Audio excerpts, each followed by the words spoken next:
இன்னும் வேட்டி எடுத்து பெரிய அளவுக்கு பண்ணி போடணும்னு சொன்னேன். இன்னைக்கு வேட்டி கட்டிட்டு தமிழ்நாட்டுக்குள்ள ஒரு ஹோட்டலுக்கு ஒரு நாள் போக முடியல. இதுக்குள்ள ஒரு 10 நண்பர்கள் எல்லாமே நாங்கள் எல்லாம் ஒன்றா சென்னை வரணும். எல்லாம் ரெடியாகி காலையில் ஒரு 10 மணிக்கு எங்கள் பைசா ரோட்டில் போகிறோம். எங்க கூட வந்தவங்க எல்லாம் பேண்ட் ஷர்ட்டோட வரும். நான் இப்போ வேட்டியோட வரணும், வேட்டியோட வந்துருக்கிறேன். அந்த 9 பேர்த்த உள்ளே விட்டாப்புல, என்னை உள்ளே விடல. கேட்டதுக்கு உங்களுக்கு பேண்ட் ஷர்ட் இல்லை, ட்ரெஸ் கோட் இல்லை, ஷூ இல்லை, அப்படியே எனக்கு வெளியே நிறுத்திச்சிட்டாப்புல. கூட வந்து 9 பேருமே டென்ஷன் ஆகிட்டாங்க. ஆனால் கூட எல்லாம் வாக்குவாதம் பண்ணுறாங்க.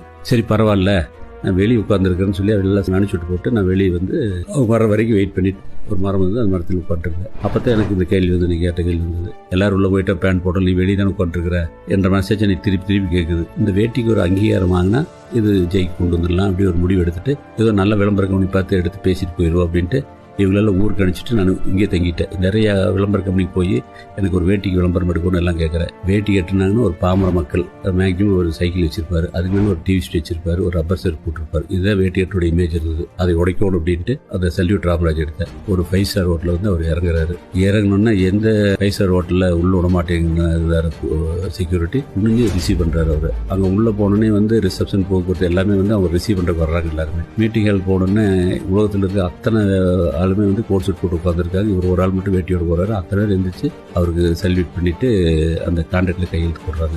இப்படி லைஃப்ல நடந்த அத்தனை நெகட்டிவுமே அந்த ஒரு கான்செப்ட்ல பாசிட்டிவ் மாற்றி எடுத்து சல்யூட் ராமராஜ் இந்த கதையை திருப்பி சொல்ற போது அந்த நெகட்டிவ்ல உடைஞ்சு பாசிட்டிவா மாறிடுச்சு.